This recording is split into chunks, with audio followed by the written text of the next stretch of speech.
الحمد لله رب العالمين والصلاة والسلام على عبد الله ورسوله نبينا محمد وعلى آله وصحبه أجمعين، أما بعد. اللهم انفعنا بما علمتنا وعلمنا ما ينفعنا وارزقنا علما ينفعنا وزدنا علما.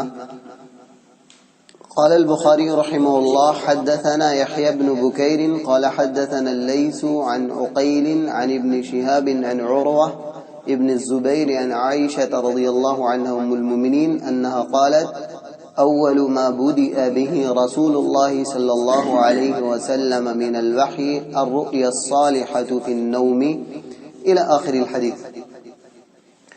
دیکھیے بخاری کی یہ تیسری حدیث ہے جس میں اللہ کے رسول صلی اللہ علیہ وسلم کا پہلے امام بخاری رحمہ اللہ وحی کیسے نازل ہوتی تھی اور وحی کے نازل ہونے میں یعنی یہ جو دین ہم کو اتنی آسانی سے ملا ہے جس کی اہمیت ہم آبائی یا وراثتی مسلمان نہیں جانتے ہیں.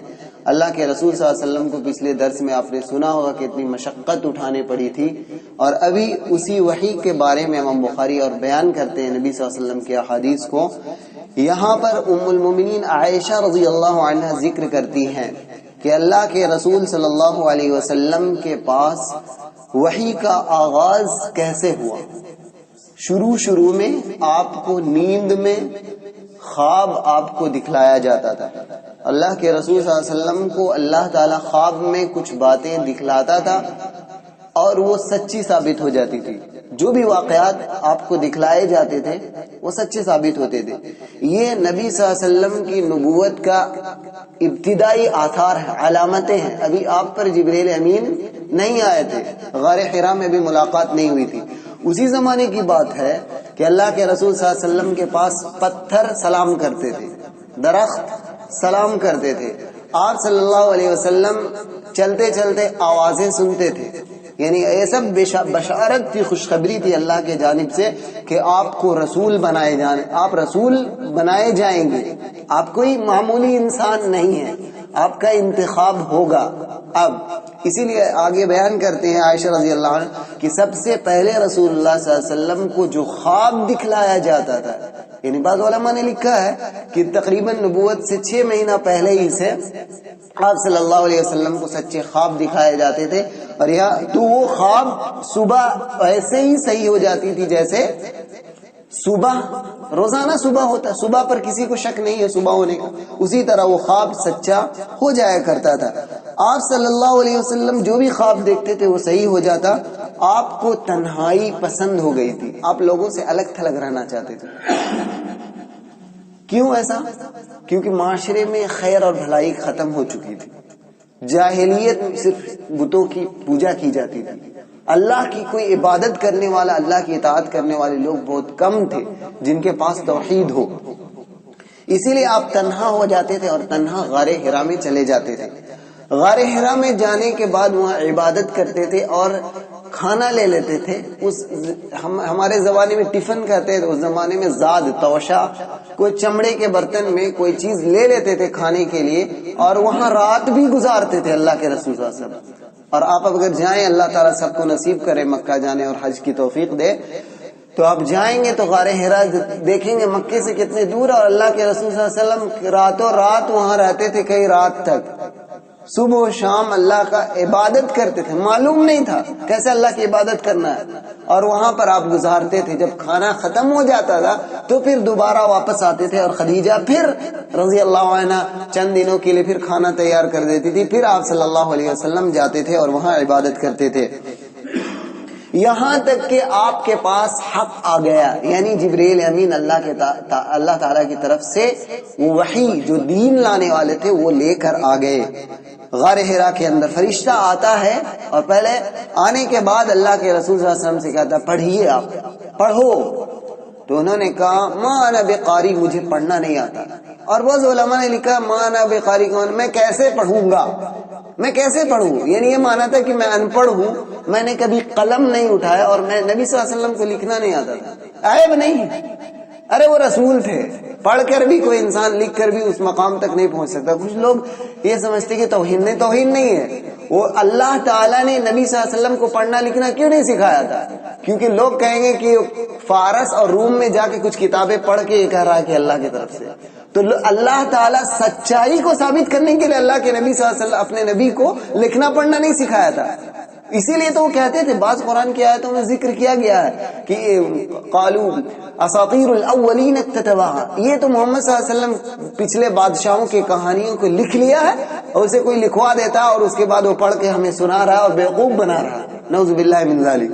تو اللہ تعالیٰ نے ان کو نہیں سکھایا تھا. اسی لیے جبرائیل امین کے جواب میں کیا کرے, میں کیسے پڑھوں گا, یعنی میں تو کبھی بچپن سے پڑھا ہی نہیں, مجھے لکھنا پڑھنا نہیں آتا ہے. پھر کہا کہ پہلے کیا تھا, اخذنی فغطنی, پڑھنے کی لکھا کہ میں پڑھنا نہیں جانتا ہوں. پھر مجھے پکڑ لیا اور زور سے جکڑا, اتنی تیزی سے جکڑا ہے کہ اللہ کے رسول صلی اللہ علیہ وسلم کہتے ہیں ان کو ڈر ہو رہا تھا کہ موت نہ ہو جائے, مر نہ جائے.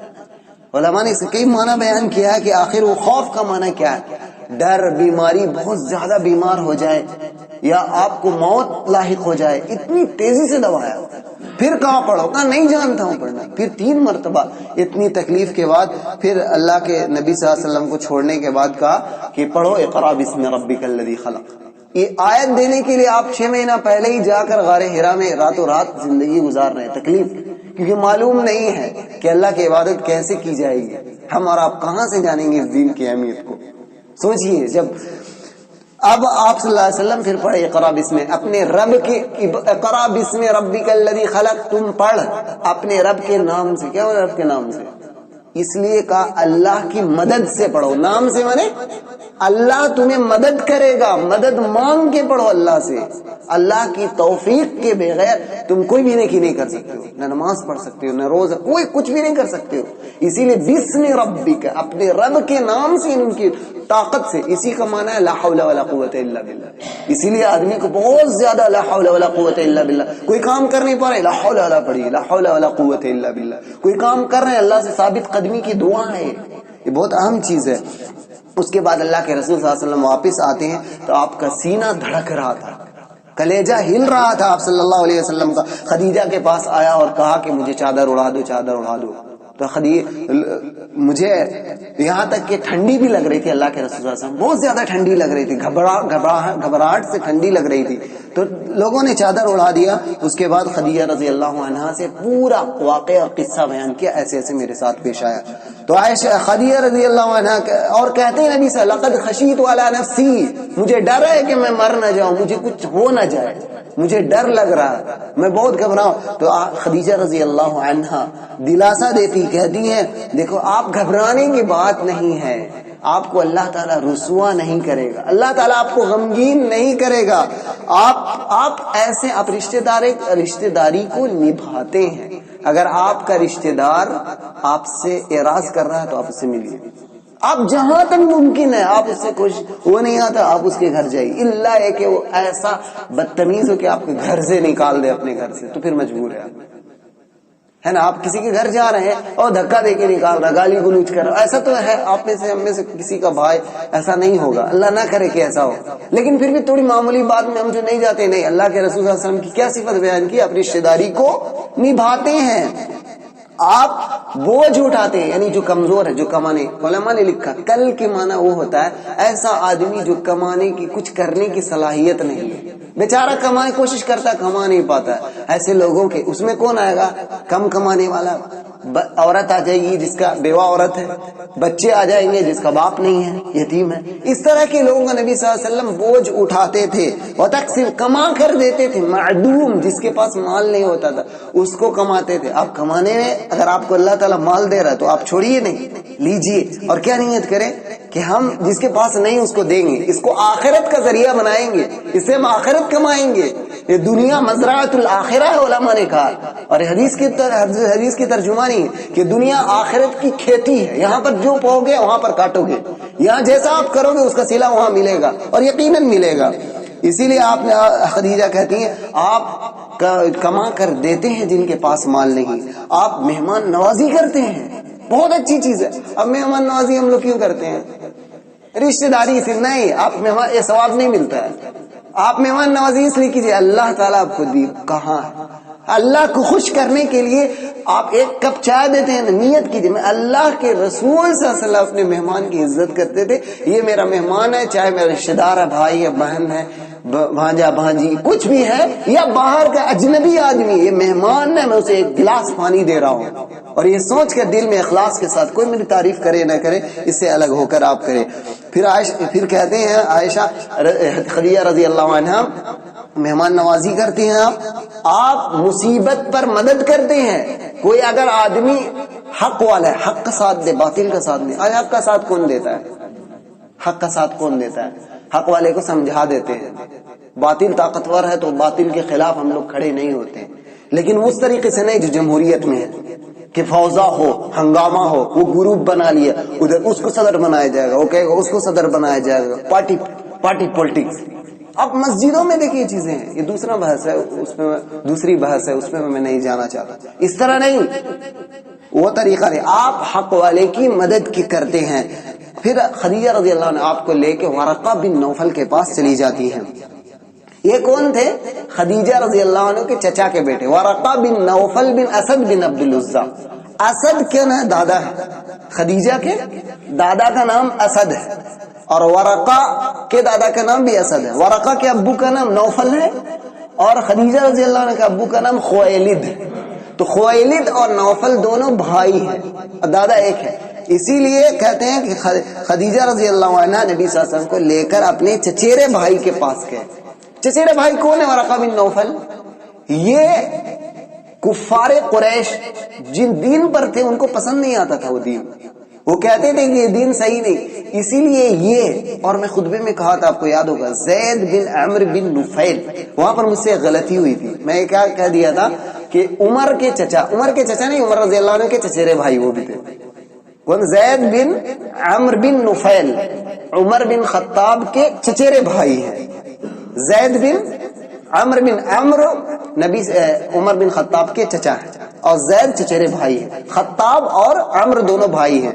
تو وہ یہ دونوں واقعہ آتا ہے، لکھتے ہیں کہ ورقہ بن نوفل اور زید بن عمرو بن نفیل یہ دونوں چلے گئے تو ملک شام، مکہ کو چھوڑ کر شام، فلسطین جہاں بھی جھگڑا چل رہا ہے اسرائیل کے علاقے میں، وہاں چلے گئے تھے، اور تحقیق کرنے کے لیے، یہ بھی ورقہ بن نوفل، زید بن عمرو بن نفیل کے بارے میں تحقیق کرنے کے لیے کون سا دین صحیح ہے جسے مجھے ماننا ہے، دین کی تلاش کے لیے نکل گئے۔ ورقہ بن نوفل شام میں جا کر عیسائیوں سے ملے اور عیسائی بن گئے، اور اللہ کی توفیق ایسی دیکھیے، عیسیٰ علیہ السلام کے دین کو ان لوگوں نے بھی بدل دیا تھا، عیسائیت کو بھی تبدیل کر دی، لیکن اللہ کا کرم ورقہ بن نوفل پر ایسا عیسائی ملا جو اس کو ہم اپنی زبان میں اہل حدیث کر سکتے ہیں۔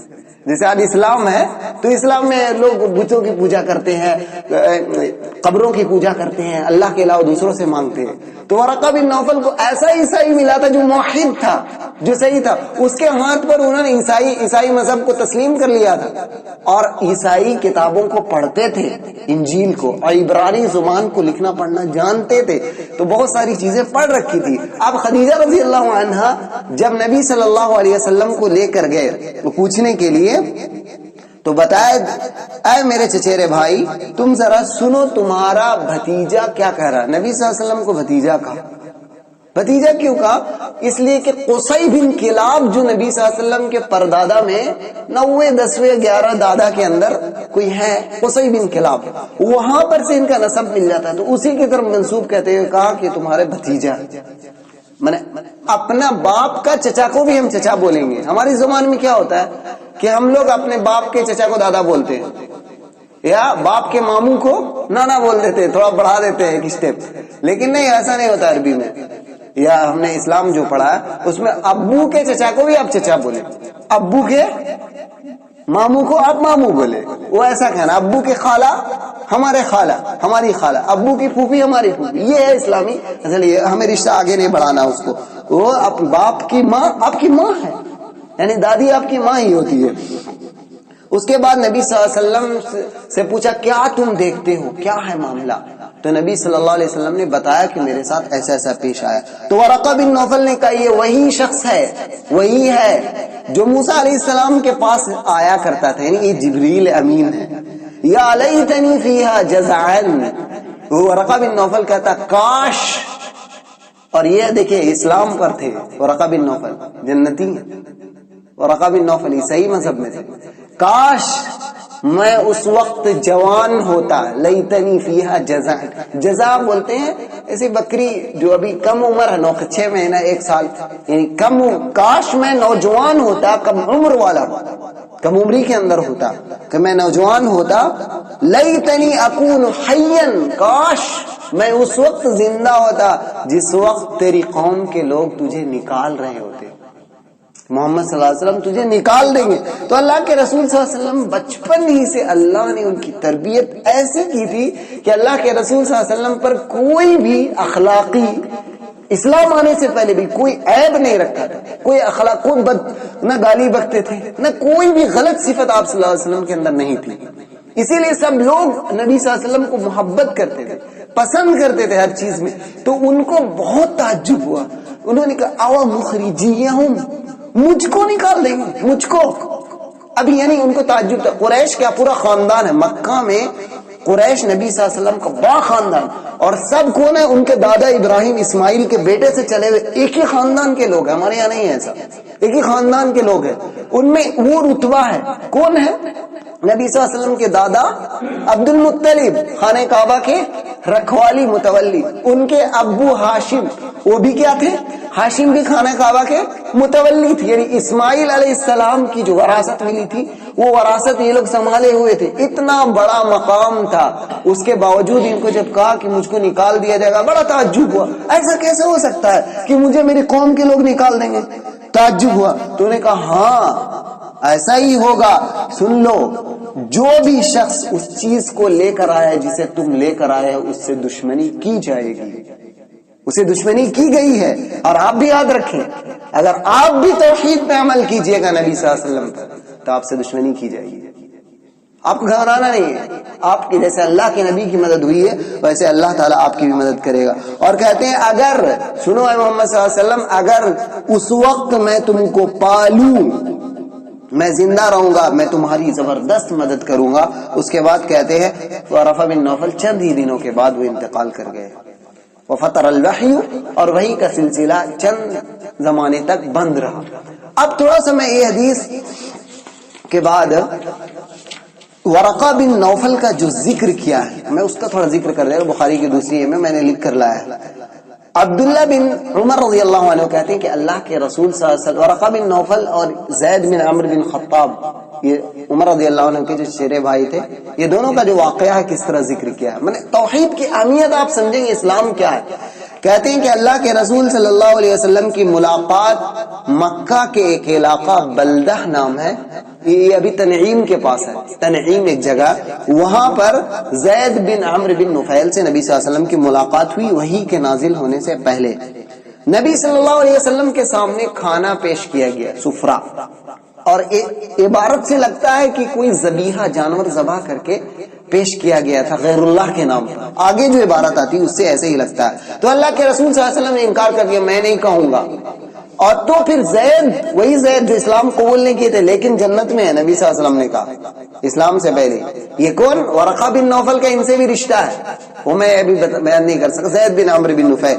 وہ کہتے ہیں انی لست آکل مما تذبحون علی انصابکم، تم لوگ جو اپنے معبودوں پر پیش کرتے ہو وہ میں نہیں کھاتا ہوں، میں وہی چیز کھاتا ہوں جس پر اللہ تعالیٰ کا نام لیا جاتا ہے۔ آپ اسی سے یاد رکھیں، غیر اللہ کے نام پر آپ کو کوئی مشرک اپنے تہوار میں کوئی چیز دے رہا تو کھا سکتے ہیں؟ نہیں کھا سکتے۔ کہ نہیں کھا سکتے؟ کیونکہ اس نے اپنے معبود کے نام پر پوجا کیا ہوا چیز آپ نہیں کھا سکتے۔ ایسے ممکن ہے ایسی معمولی چیز دیا، آپ پوجا کے موقع پر، تہواروں کے موقع پر کھانے سے بچیں ان کی چیزوں، معمولی اور کسی موقع سے آپ کو کوئی چیز لا کر دے دیا تو الگ مسئلہ ہے اس کا۔ زید بن عمرو بن نفیل قریش کو دھتکارتے تھے، قریش کے وہ بھی تھے نا، قریش میں نبی صلی اللہ علیہ وسلم، زید بن عمرو بن نفیل کہا کرتے تھے قریشیوں کو کہ تم لوگ تو ذبح کرتے ہو وہ بکری جس کو اللہ تعالیٰ نے پیدا کیا، آسمان سے بکری کے لیے پانی نازل کیا اور زمین میں غلہ اگایا، بکری کھاتی، اس کے بعد تم پھر اللہ کا نام چھوڑ کر دوسرے کے نام پر ذبح کرتے ہو۔ وہ اللہ کی تعظیم کے لیے کہتے تھے، اللہ کا احسان اور تم لوگ ایسا کرتے ہو۔ اس کے بعد زید بن عمرو بن نفیل کے بارے میں آتا ہے کہ شام، ملک شام چلے جاتے ہیں دین حق کو تلاش کرنے کے لیے۔ ایک واقعہ بس بیان کر کے ختم کر دیتا ہوں۔ دین حق کو تلاش کرنے کے لیے زید بن عمرو بن نفیل نکلتے ہیں تاکہ پتہ چل جائے کون سا دین صحیح ہے۔ ملک شام کے اندر جو سیریا، ابھی جو حدیث میں جو شام آتا ہے نا، اس سے 4 ملک مراد ہوتے ہیں، 4 ملک۔ سیریا جو ابھی کہا جاتا ہے، فلسطین ہو گیا، جارڈن ہو گیا اور لبنان ہو گیا۔ یہ 4 غالباً، اگر میں خطا نہیں کر رہا ہوں، لبنان میں تھوڑا شک ہے مجھے۔ یہ 4 ملک ہے، 4 ملک کو ملا کر اس زمانے میں شام کہا جاتا ہے، جس میں رومی بادشاہ ہوا کرتے تھے۔ تو اس میں شام چلے گئے تھے اور شام میں ایک یہودی عالم سے ملاقات ہو گئی۔ یہودی سے انہوں نے پوچھا دین کے بارے میں، تمہارا دین، حق دین کے بارے میں تلاش کرنے سے۔ یہودی پھر وہ کہتے ہیں زید بن عمرو بن نفیل کہ میں چاہتا ہوں کہ تمہارا دین اختیار کر لوں، تم مجھے بتاؤ کہ تمہارا دین کیا ہے، کیسا تمہارا دین ہے۔ تو یہودی نے کہا، یہودی عالم نے، تم ہمارے دین پر مان نہیں سکتے ہو یہاں تک کہ تم اللہ تعالیٰ کے غضب کا شکار ہو جاؤ، یعنی اللہ تعالیٰ کے غضب کو قبول کرو۔ کیا مانے غضب کو قبول کرنا؟ یعنی ہم جو بعض برائیاں کرتے ہیں نا، وہ برائی تم کرو۔ یعنی یہودی بہت نافرمان قوم، یہودی کہہ رہے ہیں کہ کچھ اللہ کی نافرمانی کرو گے تب تو اللہ کی غضب، اور وہی ہم ہر نماز میں دعا کرتے ہیں، غیر المغضوب من یہود، اور یہود کے طریقے میں مغضوب من جس پر اللہ کا غضب ہوا۔ تو یہ یہودی عالم کیا کہہ رہا کہ تم اللہ کے غضب کا شکار ہو جائے۔ اور سب سے بڑی یہودیوں کی کیا صفت ہے؟ علم کو جاننے کے بعد عمل نہیں کرتے، جاننے کے بعد، یہی ہے۔ اسی لیے علماء نے کہا ہر وہ شخص جو جاننے کے بعد عمل نہیں کرتا وہ مغضوب علیہم میں داخل، اور ہر وہ شخص بغیر جانے ہوئے عبادت کرتا وہ الضالین میں داخل۔ اسی لیے آپ کو عبادت کرنے سے پہلے آپ کو سیکھنا ہے، عالم کے پاس آ کر آپ کو سیکھنا ہوگا۔ تو وہ کہتے ہیں، وہ یہودی عالم کہتا ہے کہ تم اللہ کے غضب کا شکار ہوگے تبھی تم یہودی ہو سکتے ہو۔ تو کیا کہہ رہے ہیں؟ دیکھیے جاہلیت میں ان کے پاس کوئی علم نہیں، کہتے ما افر الا من غضب اللہ، میں اللہ کے غضب سے بھاگتے ہوئے تو مکہ سے بھاگ کے یہاں آیا ہوں، کیونکہ قریش لوگ غیر اللہ کی عبادت کرتے ہیں۔ خانے کعبہ کے ارد گرد پتھر انہوں نے نصب کر دیا اور مورتی بنا دی ہے، بالکل وہاں پر عبادت کرتے ہو، مورتی صورت بنا کر عبادت کرتے ہیں، غیر اللہ کے نام پر ذبیحہ کرتے ہیں اور وہ کھاتے ہیں، اللہ کا احسان بھلا کر عبادت غیر اللہ کی عبادت کرنے لگتے ہیں۔ اسی سے بھاگ کر اللہ کے غضب سے بھاگ کے آیا ہوں، اور تم مجھے کہہ رہے ہو کہ میں پھر اللہ کے غضب کا شکار ہوں، میرے اندر طاقت نہیں ہے۔ کیسا جملہ ہے! میں نے گویا کہ کوئی مسلمان کہہ رہا ہے، موحد، ولا احمل من غضب اللہ شیئا، اللہ کی غضب میں برداشت نہیں کر سکتا، کبھی نہیں۔ وانا استطيع، میں کیسے اٹھا سکتا؟ اللہ غضبناک ہو جائے گا تو کیسا ہوگا؟ قیامت کا واقعہ۔ دوسری حدیث ہے وہ کہتے ہیں کوئی اور راستہ مجھے بتاؤ، فہل تدلنی علی غیری، کوئی اور راستہ مجھے بتاؤ جس سے میں بچ سکوں۔ تو انہوں نے کہا مجھے نہیں معلوم سوائے یہ کہ تم دین حنیف پر ہو، حنیف بن جاؤ۔ حنیف قرآن نے بہت جگہ استعمال کیا اور اس آیت کو پڑھنے میں بڑا مزہ آتا ہے۔ وما امروا الا ليعبدوا الله مخلصین له الدین حنفاء۔ حنفاء کا کس کو حنفاء کہتے ہیں پتہ ہے؟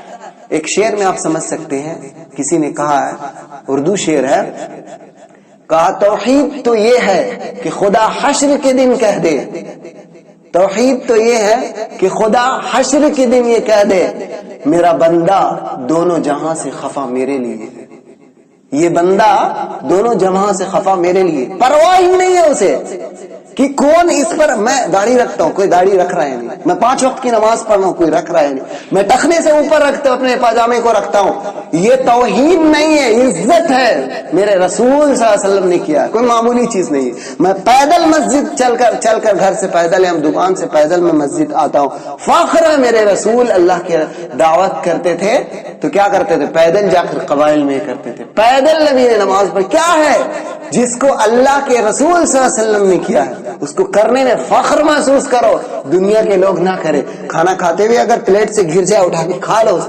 کیوں؟ رسول نے کیا، رسول صلی اللہ علیہ وسلم نے، صحابہ نے، تو وہ طریقہ آپ کو اپنا۔ کہہ رہے ہیں کچھ حنیف بن جاؤ۔ حنیف کہا حنیف کیا ہے؟ کہا ابراہیم علیہ السلام کے دین کو، دین پہ چلنے والے کو حنیف کہا جاتا ہے۔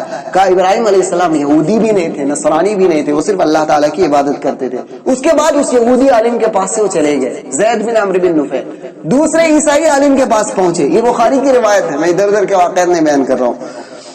نصارہ ایک عیسائی عالم کے پاس پہنچتے ہیں، وہ کہتے ہیں، اس سے وہی بات پوچھتے ہیں کہ بتاؤ ہم تمہارے دین کے بارے میں جاننا چاہتے ہیں، صحیح دین حاصل ہو جائے۔ اور آپ جانتے ہیں سلمان فارسی کی روایت کتنی تکلیف سے انہوں نے دین کو نبی صلی اللہ علیہ وسلم تک پہنچے تھے۔ تو عیسائی عالم نے کہا کہ تم ہمارے دین پر نہیں ہو سکتے یہاں تک کہ اللہ کے لعنت کا شکار ہو جاؤ، یعنی لعنت کو حاصل کر، کون سا کام کرو اللہ کے لعنت والا۔ اللہ تعالیٰ جس کاموں پر لعنت بھیجتا ہے، کس پہ لعنت بھیجتا ہے؟ کس پر؟ بدعت جب کی جاتی ہے اس پر لعنت بھیجتا ہے۔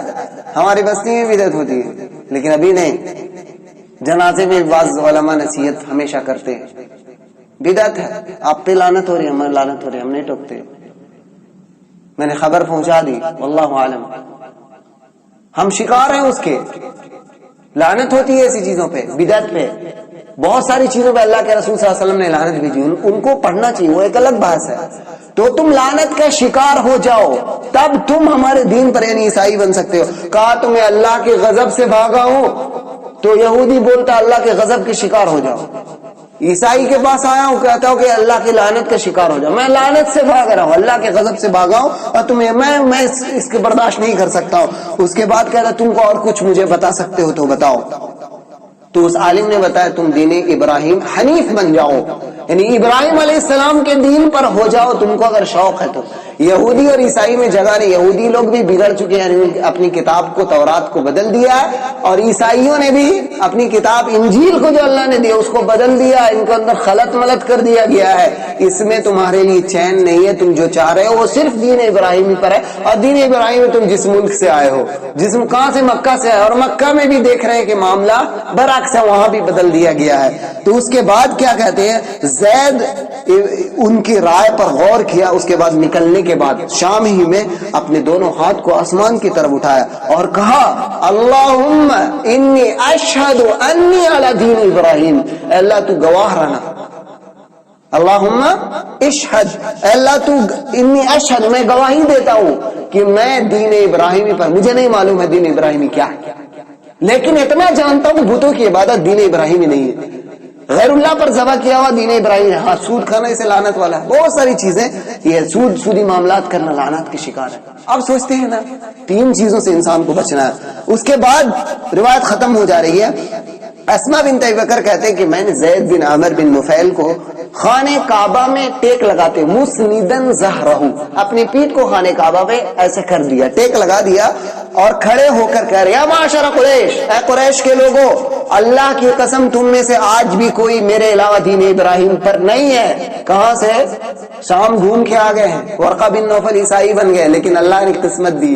تو مکہ میں یہ دو شخص اچھے تھے جو کہتے کوئی بھی دین ابراہیمی پر نہیں ہے۔ اور زید بن عمرو بن نفیل کے بارے میں وکان یحیی الموعودہ، یہ کیا کرتے تھے؟ زندہ درگور کی جانے والی بچی کو بچا لیتے تھے۔ کیسے؟ یعنی فدیہ دیتے تھے۔ وہ کہتے تھے جس لڑکی کا باپ اپنی بیٹی کو قتل کرنے جا رہا ہوتا تھا، زمین میں زندہ گاڑنے جا رہا ہوتا، تو کہتا ہے کہ اس کو مت قتل کرو، تم مت مارو، اسی لیے مار رہے ہو تو اسے کھلانا پڑے گا۔ سنو میں کھلاؤں گا، میں کما رہا ہوں، میں اس کی پرورش کروں گا، چھوڑ دو۔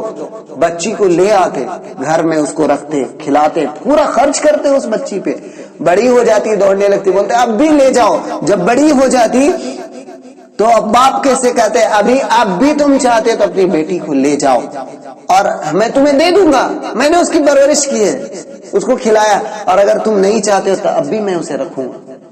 اس آر سے بیٹیوں کو یہ کر دیا کرتے تھے۔ تو اتنا اہم دین ہے جس کے بارے میں ہم روایت ابھی دیکھیں، آگے بھی انشاءاللہ باتیں آئیں گی کہ کس طرح سے ہے۔ تو اللہ تعالیٰ جو ہمیں دین دیا ہے، اللہ کی قسم کھا کر کہتا ہوں، قسم کہ اس سے اچھا کوئی دین نہیں۔ اور آپ کو جو دین ملا ہے، مسلمانوں میں جو سلفی کہتے ہیں، دعویٰ والا نہیں، اہل حدیث، جو نہ رکھے، داڑھی نہ رکھے، جو ٹخنے سے نیچے رکھے، 4 وقت کی نماز، وہ نہیں ہے۔ رسول اللہ صلی اللہ علیہ وسلم نے جو کہ ہم کو حکم نہیں لگانا کون جنتی کون جہنمی، ہمارا یہ کام نہیں ہے، ہم کو دوسرے کا کام یہ نہیں کرنا، ہمارا کام یہ ہے بس ہمیں جو دین ملا ہے اللہ کی قسم اس کی قدر جانیے اور اس کو سیکھیے. اپنی وقت کی میں خطبہ دیا تھا وقت کی حفاظت اور اس دین کا علم سیکھیے. میں ہفتے میں 1 دن کرتا ہوں درس اور منگل کو اصل میں درس دینا چاہتا ہوں.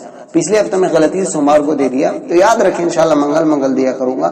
تو اس کو بعد میں آپ کی رغبت اگر ہو جائے تو میں عشاء کے بعد والا درس نہیں, فجر کے بعد اگر آپ کی تعداد آئے گی, آپ اگر چاہتے ہیں تو دین کے دوسرے مباحث میں ایک دن اضافہ کر کے میں اس چیز کو بڑھاؤں گا. اللہ تعالیٰ سے دعا ہے کہ اللہ تعالیٰ ہمیں دین کو سمجھنے کی توفیق عطا فرما, ہمیں ثابت قدم کر دے.